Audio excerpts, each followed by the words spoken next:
السلام علیکم جی، کیا حال چال ہے؟ امید ہے میری تمام بہنیں ٹھیک ہوں گی۔ آج میں جو ناول پڑھنے جا رہی ہوں اس کا نام ہے حسن تدبیر، جس سے لکھا ہے حنا بشرا نے۔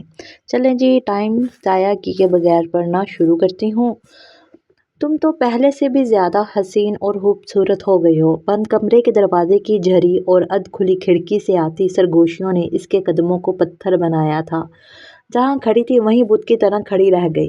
کاش چچا نے مخالفت نہ کی ہوتی تو آج ہم دونوں۔ الفاظ ہم دونوں کو سن کر اس کی سماعتوں میں آندھیاں سی چلنے لگی تھیں۔ دل و دماغ میں غصہ طوفان کی شکل اختیار کرتے بے قابو ہونے ہی والا تھا کہ نہ جانے کس سوچ نے اس کے قدموں کو کوئی بھی انتہائی قدم اٹھانے سے روک دیا تھا۔ یہ دانش مندی نہیں، بے وقوفی ہوگی۔ اس کو کوئی بھی جذباتی قدم اٹھانے سے روکتے ہوئے اس کے دماغ نے دانش مندانہ مشورہ دیا تھا: ثانیہ، تم تو ایک بچہ پیدا کر کے ہی بالکل تھیلا بن گئی ہو۔ سڈول بدن، چمکیلی کمر، سیاہ ریشمی بالوں کی موٹی سی چوٹی اور سب سے بڑھ کر چاند سا حسین چہرہ، اور اس پہ قیامت مکھن ملائی سی گوری رنگت۔ جس نے بھی اس کا نام معروف رکھا تھا بالکل ٹھیک رکھا تھا۔ تمسخرانہ انداز میں اسے تھیلا کہتے ہوئے نہ صرف معروف نے اس کا سرتاپا جائزہ لیا تھا بلکہ خوب کھلکھلا کر قہقہہ لگاتے ہوئے اس کے اندر احساس کمتری کو مزید بڑھا دیا تھا۔ وہ واجبی سی شکل و صورت کی تھی، عام سے نئے نقش، درمیانہ سا قد، بال بھی نصف کمر تک بمشکل پہنچ پاتے، اور سب سے بڑی خامی ہاں وہ حامد تھی، لیکن اگر لوگوں کی نظر سے دیکھتی، فربا بدن جو پہلے بچے کی پیدائش کے بعد ایسا ہو گیا تھا کہ سچ مچ اسے دیکھ کر تھیلے کا گمان ہوتا تھا، اور اسی سب کو دیکھ کر حسن کی شہزادی معروف نے ثانیہ کا نام تھیلا رکھ دیا تھا۔ یار کچھ کنٹرول کرو ورنہ یہ تھیلا 20 من بوری نہ بن جائے۔ کیریوں پہ نمک لگا کر بڑے نازو انداز سے کھاتی معروف کے الفاظ ثانیہ کا تمثل اڑاتے ہوئے محسوس ہو رہے تھے کہ شرمندگی کی ماری ثانیہ کے پھولے ہوئے گالوں کی رنگت سرخ پڑ گئی تھی۔ وہ واقعی نومی کی پیدائش کے بعد اچھی خاصی موٹی ہو گئی تھی۔ یہ صرف معروف کا ہی نہیں، ہر ملنے والے کا کہنا تھا۔ اس کے کپڑے تنگ ہونے لگے تھے، کچھ بھی اوڑھتی پہنتی تو اس پہ جیسے کچھ اچھا نہ لگتا تھا۔ آئینے میں خود کو دیکھتی تو سچ مچ اپنا آپ تھیلا لگتا تھا۔ یہ بات نہ صرف پریشان کن بلکہ توجہ طلب تھی، اور معروف اس بات کی طرف توجہ سب سے زیادہ دلانے لگی تھی۔ معروف ثانیہ کے شوہر اسد کی چچا زاد تھی۔ گھر میں دو خاندان تھے، اسد کے والدین اور اس کی بہن زہرا، اور دوسری فیملی معروف اور اس کے والدین۔ معروف اکلوتی بیٹی تھی۔ ماں باپ کی لاڈلی و چہیتی کزن ہونے کے ناطے اسد اور زہرا کے ساتھ اس کی اچھی دوستی تھی۔ اسد کے ساتھ دوستی کے علاوہ کچھ اور بھی خاص تھا۔ اسد دل ہی دل میں معروف کو پسند کرنے لگا تھا، جبکہ معروف بھی اسد کے خیالات و جذبات سے ناواقف تھی، مگر بعد میں یہ جذبہ احساس تفاخر میں بدل گیا تھا۔ ثانیہ اسد کے والد کے دوست کی بیٹی تھی، جو کہ فیصل آباد میں رہتے تھے۔ اسد شادی تو معروف سے کرنے کا خواہش مند تھا، مگر اس کے چچا نہیں مانے، اور اس کی وجہ یہ تھی کہ اکلوتا ہونے کی وجہ سے ماں باپ کے لاڈ پیار نے اسد کو بگڑا نواب بنا دیا تھا۔ چچا ہونے کے ناطے معروف کے باپ نے ایک دو بار بھتیجے کو روکنے ٹوکنے کی کوشش کی، مگر اس کی بدتمیزی اور بد زبانی دیکھ کر کچھ بھی کہنا چھوڑ دیا۔ تم جانو، تمہارے ماں باپ جانے، جنہوں نے تمہیں ساری زندگی بھگتنا ہے۔ اس دوران باپ کی چھٹی اس نے بگڑا ہوا بھتیجا ان کی اکلوتی نور نظر میں دلچسپی لے رہا ہے، اور بیٹی کا جھکاؤ بھی اسد کی طرف تھا۔ پتہ چلنے کی دیر تھی کہ معروف کے باپ کی راتوں کی نیندیں ہی اڑ گئیں۔ کچھ غلط ہو جانے کے خوف و اندیشے نے انہیں اس جانب مجبور کیا کہ جلد از جلد کوئی اچھا رشتہ ڈھونڈ کر معروف کو رخصت کر دیا جائے۔ اس سوچ کے تحت معروف کے باپ نے تلاش شروع کی تو چند ماہ میں ہی اچھا رشتہ مل گیا۔